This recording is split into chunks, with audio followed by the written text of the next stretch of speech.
Bonjour, je m'appelle Olivier Domicy, je suis professeur de musique et aujourd'hui je vais vous présenter un instrument que je pratique depuis plus de 15 ans maintenant, la guitare.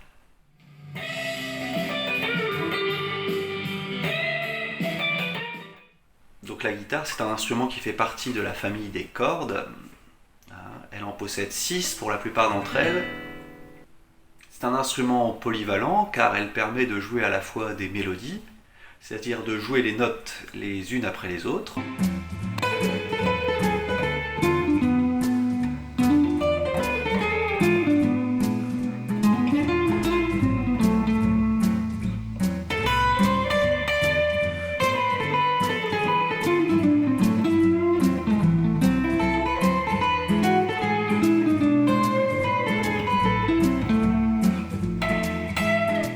Mais elle permet aussi de jouer plusieurs notes en même temps. On appelle ça jouer des accords ou jouer l'harmonie. Cela permet d'accompagner des mélodies pour chanter par exemple.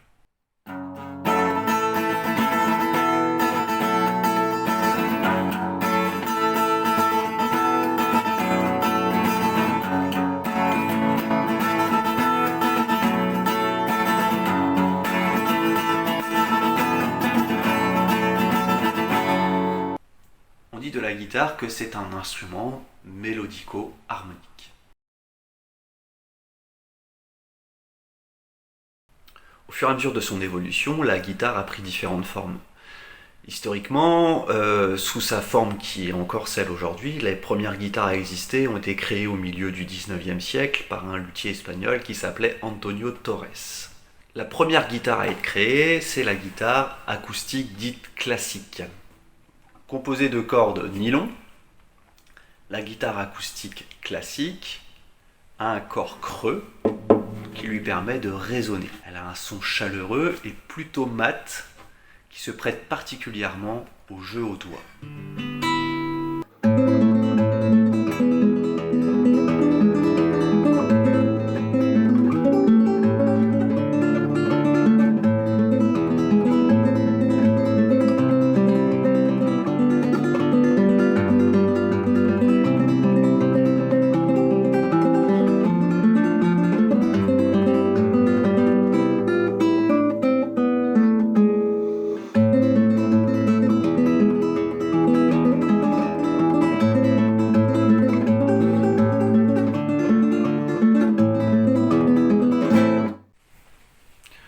Le deuxième type de guitare, c'est la guitare folk. Alors la guitare folk, comme la guitare classique, est une guitare acoustique, puisqu'elle possède un corps creux qui lui permet d'être amplifiée naturellement.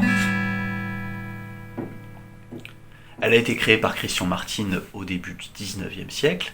La grande différence avec la guitare classique, c'est qu'elle possède des cordes en métal. Ces cordes en métal vont lui permettre d'être plus sonore que la guitare classique et de résonner avec plus d'harmonique, ce qui va lui donner un son beaucoup plus brillant. Cette guitare, avec sa brillance et sa résonance, se prête particulièrement aux accompagnements en accords, mais elle permet également de faire des solos.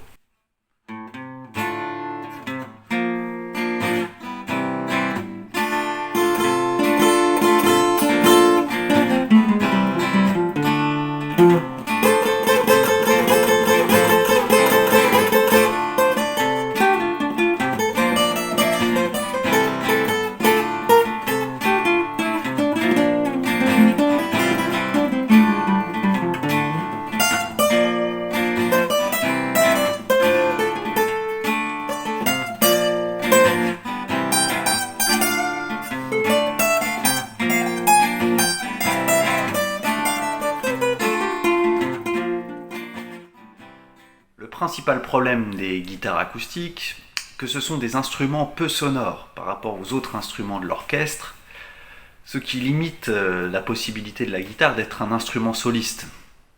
Par exemple, dans les fanfares ou les marching bands du début du 19e siècle, à la Nouvelle-Orléans, on privilégiait le banjo et il était cantonné à un rôle d'accompagnement. Tout va changer à partir de 1930 et surtout après la Seconde Guerre mondiale, avec l'apparition de l'amplification et de la guitare électrique. L'amplification a permis à la guitare de se faire entendre et le guitariste a pu devenir un soliste. L'amplification a permis aussi la création d'un nouveau type de guitare, la guitare électrique. La guitare électrique possède des cordes en métal comme la guitare folk, la grande différence étant que son corps est plein, ce qui fait d'elle un instrument qui résonne peu s'il n'est pas branché. C'est grâce à ces micros qui sont ici, et c'est grâce à l'amplificateur qu'elle va résonner. Non seulement la guitare va se faire entendre, mais en plus grâce à de multiples effets, on va pouvoir en modifier le son et ainsi créer de nouveaux genres musicaux comme le rock.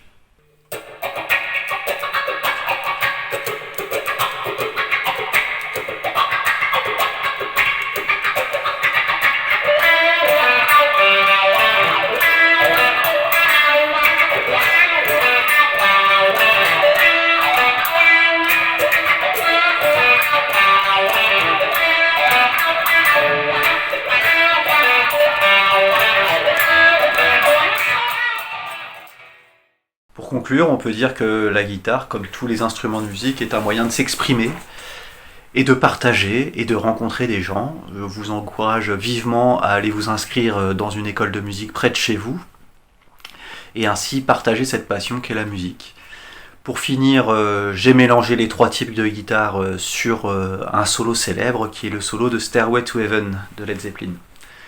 Voilà, j'espère vous voir bientôt en cours pour vous apprendre tout ça.